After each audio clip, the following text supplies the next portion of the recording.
ఎక్కడండి ఎందుకలాగా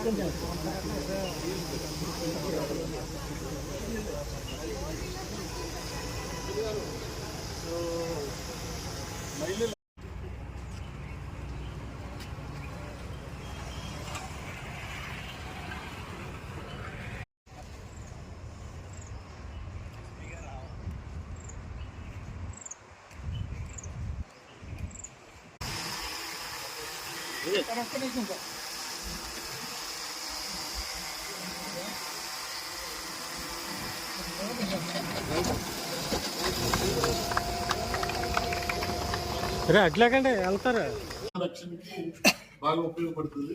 మన జిల్లాలో మహిళా దినోత్సవం సందర్భంగా ప్రభుత్వం ఏదైతే శక్తి టీమ్స్ ని ఎస్టాబ్లిష్ చేయడంతో మన జిల్లాలో 7 టీమ్స్ ఎస్టాబ్లిష్ చేశాము. జిల్లా హెడ్ క్వార్టర్ ఎస్పీ దగ్గర 2 పనిచేస్తాయి.